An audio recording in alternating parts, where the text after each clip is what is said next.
मुझे सड़क के किनारे एक अंधी लड़की मिली थी और मैंने उसे अपने पास रख लिया। रात में उसे अपनी उंगलियों से मेरी छाती पर गोल घेरे बनाना बहुत पसंद था। उसे अपने छोटे नुकीले दांतों से मेरे कंठ पर हल्के से काटना भी अच्छा लगता था। उसका कहना था कि ऐसा करने से वह मेरी महक को हमेशा के लिए याद रख पाएगी। बाद में उसकी आंखों की रोशनी वापस आ गई और उसकी असली पहचान एक बड़े शहर के सबसे बड़े सिंघानिया खानदान की इकलौती अमीर वारिस के रूप में सामने आई। यह सोचकर कि मुझ जैसा गरीब और मामूली इंसान उसके लायक नहीं है, मैंने अपनी मौत का एक नकली सर्टिफिकेट छोड़ा और जल्दबाजी में वहां से भाग गया। जब मुझे पता चला कि उसकी शादी होने वाली है, तब जाकर मैंने वापस लौटने की हिम्मत जुटाई। फिर भी जिस पल मैं विमान से उतरा, उसके सुरक्षा गार्ड मुझे सीधे शादी की जगह पर ले गए। अपनी शादी की पोशाक पहने हुए उसने मुस्कुराते हुए कहा, अगर मेरा मालिक ठीक से बर्ताव नहीं कर रहा है, तो मुझे लगता है कि हमें उसे बस ताले में बंद करना पड़ेगा। मेरा एजेंट मुझे उस आर्ट एग्जीबिशन के पीछे के निवेशकों से मिलवाने ले गया, लेकिन मैं हिचकिचाया, आगे बढ़ने से डर रहा था। भीड़ के बीचों बीच वहीं खड़ी थी वह महान वारिस, सिया, हाथ में शैंपेन का गिलास ली और अपने आसपास के लोगों की तारीफें बड़े ही नजाकत से स्वीकार कर रही थी। सुश्री सिया, एक मेहमान ने टिप्पणी की, मैंने सुना है कि इस एग्जीबिशन में आपका निवेश आपके मंगेतर से प्रेरित था। मेरा मानना है कि इस पेंटिंग में पीछे से दिखाई गई आकृति उन्हीं की होगी। सिया ने अपनी शैंपेन का एक घूंट लिया। यह देखकर उस मेहमान की मुस्कान और भी चौड़ी हो गई। जब इतने साल पहले उस दुर्घटना में आप घायल हुई थीं, तो यकीनन वही हर पल आपके साथ रहे होंगे, आपकी देखभाल करते हुए। और अब जब आप दोनों आखिरकार शादी के बंधन में बंधने वाले हैं, तो यह सचमुच स्वर्ग में बनी जोड़ी है। सिया ने बेपरवाही से अपना सिर हिलाया। वह वह नहीं थे।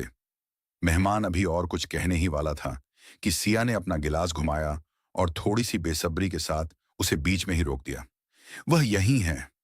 घबराकर मैं स्वाभाविक रूप से अपने एजेंट के पीछे और छिप गया। वह अचानक जोर से हंस पड़ा।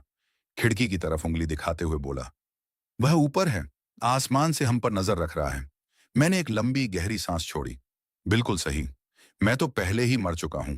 अब चिंता करने के लिए बचा ही क्या है। 3 साल पहले सिया की जिंदगी से भागने की अपनी बेताब कोशिश में मैंने खुद ही अपना अपना डेथ सर्टिफिकेट जाली बनाया था। उसने तो मेरे लिए एक कब्र भी बनवा दी थी। अब अगर मैं उसके ठीक सामने भी खड़ा हो जाऊं, तो मुझे शक है कि वह मुझे पहचान भी पाएगी या नहीं। एजेंट अचानक मेरे कान में फुसफुसाया, उस बेचारे का तो सच में बहुत नुकसान हो गया। अगर वह अब तक जिंदा रह पाता, तो क्या उसे वह सब कुछ नहीं मिल जाता जिसकी उसके दिल में चाह थी। मैंने अपना सिर झुका लिया। यह नामुमकिन है। एजेंट अचानक मेरी तरफ झुका, अपनी एक भौं ऊपर उठाते हुए। आर्यन, तुम अभी भी बहुत नासमझ हो। एक औरत सबसे ज्यादा कमजोर तब होती है जब वह सबसे ज्यादा जज्बाती होती है। बस एक मर्द के कुछ मीठे बोल चाहिए होते हैं और वह पूरी तरह से उस पर फिदा हो जाती है। मैंने शर्मिंदगी से अपने होंठ भींच ली। क्या सच में ऐसा ही होता है? तो उस वक्त क्या सिया मुझे अपना सफेद चांद, जिसे पाना नामुमकिन हो, सिर्फ इसलिए समझने लगी थी क्योंकि मैं उसकी इतनी देखभाल करता था? उस वक्त एक कार दुर्घटना की वजह से उसका पूरा शरीर अलग अलग गहराई के जख्मों से भरा हुआ था। न सिर्फ उसके जख्मों पर रोजाना पट्टी करनी पड़ती थी, बल्कि नए मांस के उगने से होने वाली झंझनाहट और खुजली की वजह से वह दर्द से कराह उठती थी। अंशु, मुझे बहुत खुजली हो रही है। उससे पहले मेरी कभी कोई गर्लफ्रेंड भी नहीं रही थी। मैं बस शर्म से लाल हो जाता और उसके कपड़ों के ऊपर से ही उसके शरीर को सहला देता था। उसे यह काफी नहीं लगता था। मेरा हाथ पकड़कर वह मुझसे अपनी खुजली खुजवाती थी। जब वह खुजली की वजह से चिल्लाती, तो सिया की सांसें तेज हो जाती और जोर लगाने की वजह से उसका नाजुक चेहरा टमाटर जैसा लाल हो जाता। मैं घबरा गया था। मुझे समझ नहीं आ रहा था कि क्या करूं, और मुझे लगा कि उसे सांस लेने में तकलीफ हो रही है। आखिरकार उसने सचमुच, मानो गुस्से में आकर, अपने ठंडे होंठ बेतरतीब ढंग से मेरे होंठों पर रख दिए और मुझे चूम लिया। उस पल को याद करते ही मेरी सांसें भारी हो गईं। ठीक अगले ही पल एजेंट ने मेरा हाथ पकड़ा और मुझे सिया के पास ले गया। वह औरत जिसके चेहरे पर एक शांत और बेपरवाह भाव था। उसने उसने अपनी नजरें ऊपर उठाईं और मुस्कुराईं। ये सज्जन कुछ जाने पहचाने लग रहे हैं। सिया ने मुझे ऊपर से नीचे तक घूरा। मुझे लगा जैसे मेरा खून जम गया हो और मैंने अनजाने में अपने दाहिने हाथ को छू लिया। नहीं, वह मुझे नहीं पहचानेगी। हालांकि हमने पूरे 1 साल तक एक ही बिस्तर साझा किया था, जिस दौरान उसने एक बिल्ली की कोमल तीव्रता के साथ मेरे चेहरे और शरीर को प्यार से छुआ था। लेकिन उसने असल में कभी नहीं देखा था कि मैं कैसा दिखता हूं। उसकी नजरों में मैं महज एक भूत था, कोई ऐसा जो बहुत पहले ही मर चुका था। मिस सिया, यह वह चित्रकार है जिसे मैंने अभी अभी साइन किया है। आर्यन। आगे झुकते हुए एजेंट ने धीरे से सिया के साथ अपने गिलास टकराए। उसने अपनी एक भौं ऊपर उठाई। उसकी नजरें गहरी और भेदने वाली थीं, मानो वह कुछ अंदर खींचने की कोशिश कर रही हो। ठीक वैसी ही थीं जैसी तब थीं जब हम पहली बार मिले थे। 2 साल पहले मैंने बड़ी मुश्किल से अपनी दादी के अस्पताल के बिलों के लिए पैसे जुटाए थे, लेकिन मुझे बताया गया कि बस 10 मिनट पहले ही उन्हें बचाने की सारी कोशिशें नाकाम हो गई थीं और उनका देहांत हो गया था। गलियारे में सिर झुकाकर और हाथों में चेहरा छिपाकर बैठे हुए मैंने ठीक उसी पल ऊपर देखा जब नर्सें एक अस्पताल का बिस्तर बाहर ला रही थीं। मैंने उन्हें आह भरते हुए यह कहते सुना, यह मरीज एक कार दुर्घटना का शिकार हुई थी, लेकिन हमें उसके परिवार का कोई सदस्य नहीं मिला। वह इतनी कम उम्र की है। हमारे पास इलाज बंद करने के अलावा कोई चारा नहीं था। सिया बिस्तर पर लेटी थी। उसकी आंखें पूरी तरह खुली हुई थीं और उसका पूरा शरीर पट्टियों से लिपटा हुआ था। उसका सिर्फ एक हाथ खुला था, जो बिस्तर की रेलिंग को कसकर पकड़े हुए था, और वह अस्पष्ट शब्दों में बुदबुदा रही थी, मैं मरना नहीं चाहती, मुझे बचा लो। मैंने अपने हाथ में पकड़ा हुआ बैंक कार्ड कसकर थाम लिया। मेरा एकमात्र परिवार, वह एक इंसान जिस पर मैंने अपनी पूरी जिंदगी भरोसा किया था, उसे अब इस पैसे की कभी जरूरत नहीं पड़ेगी। फिर भी अब एक और जिंदगी दांव पर लगी थी, जिसे ठीक उसी पैसे की जरूरत थी। क्या यह मेरी दादी का किया धरा था? एक ऐसा इंतजाम जो उन्होंने आसमान से किया था, इस डर से कि कहीं मैं बिल्कुल अकेला न रह जाऊं। मैं तेजी से खड़ा हुआ और नर्स की बांह पकड़ ली। मेरे पास पैसे हैं। इसके बाद मैंने सिया को बचाने के लिए अपनी पूरी जिंदगी की जमा पूंजी खर्च कर दी और फिर उसे घर ले आया ताकि पूरी देखभाल के साथ उसे ठीक कर सकूं। वह अक्सर मेरे कान में धीरे से गुनगुनाती थी, बिल्कुल एक छोटी बिल्ली के बच्चे की तरह। कुछ समय तक मैं इस भ्रम में रहा कि अपनी जिंदगी बस इसी तरह बिताना एक बहुत ही शानदार जिंदगी होगी। छोटे आर्यन, तुम क्या कर रहे हो? एजेंट की आवाज मेरे बगल से गूंजी। अचानक हकीकत में लौटकर मैंने जल्दी से अपना सिर झुकाया और धीरे से अपना ग्लास सिया के ग्लास से टकराया। उसकी नजरें मेरे दाहिने हाथ पर इधर उधर घूमती रहीं। जब से 3 साल पहले एक एक्सीडेंट के दौरान वह हाथ गलती से जख्मी हो गया था, तब से मैं उसका इस्तेमाल पेंटिंग करने के लिए नहीं कर पा रहा था। यहां तक कि रोजमर्रा के सबसे आसान काम भी मुश्किल हो गए थे। जब मेरी हथेली पसीने से तर हो गई, एंड ग्लास पर से मेरी पकड़ छूटने ही वाली थी, तब जाकर सिया ने अपने होंठ सिकोड़े, अपना ड्रिंक पीछे हटाया और दूसरों से बातचीत करने के लिए दूसरी तरफ मुड़ गई। और सच में उसने मुझे पहचाना नहीं था। एजेंट ने मेरी आस्तीन खींची। उसने फुसफुसाकर कहा, आर्यन, क्या तुम्हारा दिमाग खराब हो गया है? मैं तुम्हें बता दूं, मिस सिया बेशक बहुत खूबसूरत हैं, लेकिन वह बिल्कुल भी ऐसी इंसान नहीं है जिसकी चाहत हम जैसे आम लोग कभी कर सकें। उनकी और उनके मौजूदा मंगेतर की सगाई बचपन से ही हो चुकी है, एक खानदानी सगाई। अगर आज तुमने मिस सिया के सिर के एक बाल को भी छूने की हिम्मत की, तो कल तक मैं तुम्हारी लाश समुद्र से निकाल रहा होऊंगा। मैं उसे छू नहीं सकता। फिर भी उसके शरीर को मुझसे बेहतर कोई नहीं जानता। 3 साल पहले उसे छोड़ने के लिए मैंने झूठ बोला था और यह दावा किया था कि एक इन्वेस्टर मेरी एक सोलो आर्ट एग्जीबिशन को स्पॉन्सर करना चाहता है, इस शर्त पर कि मैं उसका रखा हुआ आदमी बन जाऊं। सिया की आंखें खून जैसी लाल थीं। उसने अपना चेहरा मेरी छाती में छिपा लिया, मेरी कमर से जोर से लिपट गई और मुझसे मिन्नतें करने लगी कि मैं उसे छोड़कर न जाऊं। अपना दिल कड़ा करके मैंने उसे जोर से धक्का देकर खुद से दूर कर दिया और उससे कहा कि मैंने उसे शुरू में बचाया ही इसलिए था ताकि मैं उसके साथ खेल सकूं। किसने सोचा था कि ये सुनकर वह अचानक मुझे मास्टर कहकर बुलाने लगेगी। एक ऐसा शब्द जो उसने न जाने कहां से सीख लिया होगा, और मुझे बिस्तर पर जोर से दबा देगी। अगर मेरे एजेंट को कभी इस बारे में पता चल जाता, तो वह शायद उसी जगह 3 अगरबत्तियां जलाकर मेरी आत्मा की शांति के लिए प्रार्थना करने लगता। मैंने एक गहरी सांस ली और मन ही मन उसके मंगेतर का शुक्रिया अदा किया कि उसने उस समय मुझे जान से नहीं मारा। आज आर्ट एग्जीबिशन खत्म होने के साथ ही अब हम फिर कभी एक दूसरे से नहीं मिल पाएंगे। ये सोचते ही मेरे अंदर एक अजीब सी बेचैनी और घबराहट उठने लगी। अचानक मेरे पीछे से सिया की आवाज गूंजी, अंशु। चौंक कर मैं तुरंत पीछे मुड़ा। जैसे ही मेरी नजरें उसकी नजरों से मिलीं, मेरे दिमाग में विचारों की दौड़ शुरू हो गई। क्या उसने मुझे पहचान लिया है? मेरी रीढ़ की हड्डी में एक सिहरन दौड़ गई, जो मेरे पूरे शरीर में फैल गई। जब मैं खुद को समझाने की कोशिश कर ही रहा था कि मैं अपनी बात कैसे समझाऊं, तभी एक छोटे से गोल मटोल हाथ ने मेरी पतलून का किनारा पकड़ लिया। मेरी सांसें तुरंत थम गईं। ये पड़ोस में रहने वाली छोटी बच्ची कुकू थी। उसे थोड़ी बहुत मानसिक परेशानी थी, और चूंकि उसके माता पिता शायद ही कभी घर पर होते थे, इसलिए जब भी मुझे समय मिलता, मैं अक्सर उसकी देखभाल करने में मदद करता था। हालांकि वह बच्ची पूरे पूरे वाक्य नहीं बोल पाती थी, लेकिन वह पहले से ही धीमी, गुनगुनाने जैसी आवाजें निकालने में सक्षम थी। जब मैं 3 साल पहले गया था, तो मैंने खास तौर पर उसके माता पिता के लिए काफी सारे पैसे छोड़े थे। तो फिर ऐसा कैसे हो सकता है कि अब उसकी परवरिश सिया कर रही है? अभी अभी उस अंशु का क्या मतलब था?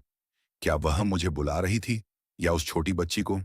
उसने मुझे पहचान लिया है।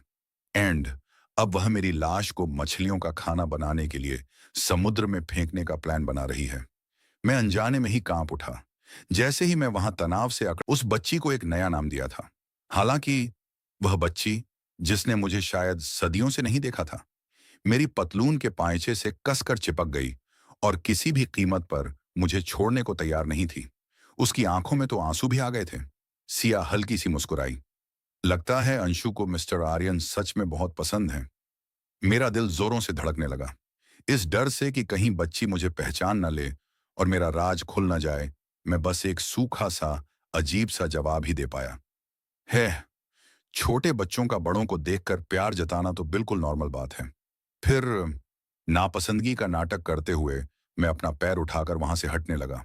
माहौल तुरंत ठंडा पड़ गया।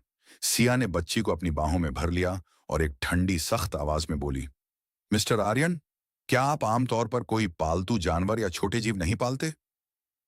मुझे वे पसंद नहीं हैं। क्यों? क्योंकि मुझमें उनकी पूरी जिंदगी का बोझ उठाने की काबिलियत नहीं है। मैंने अपने होंठ भींच ली।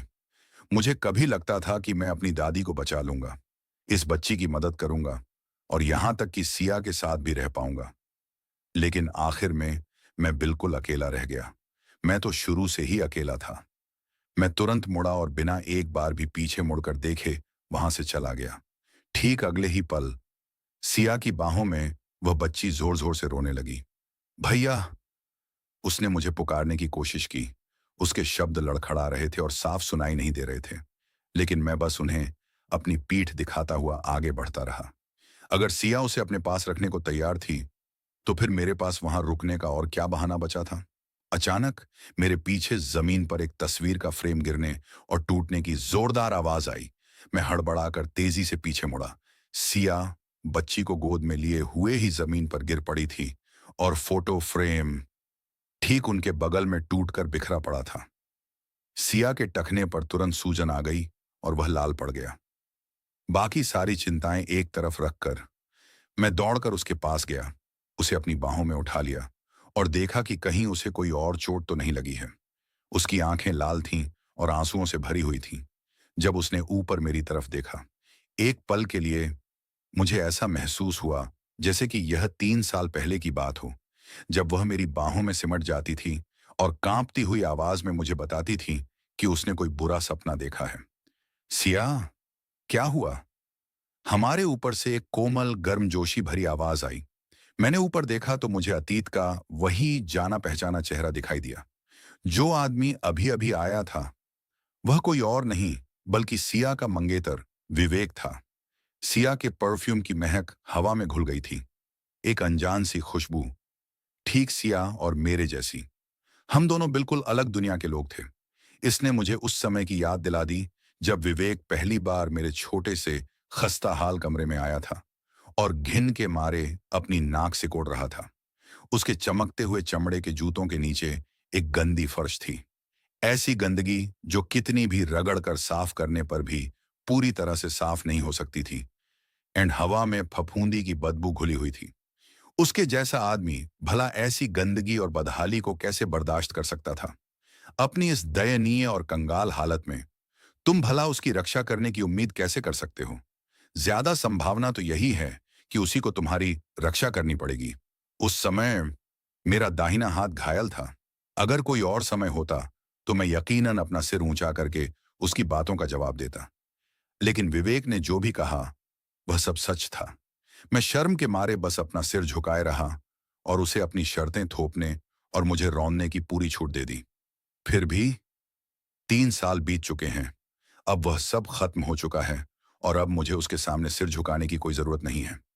मैंने सिया को उठने में मदद की, फिर उसे अपनी बाहों से छोड़ दिया और विवेक की आंखों में आंखें डालकर देखा।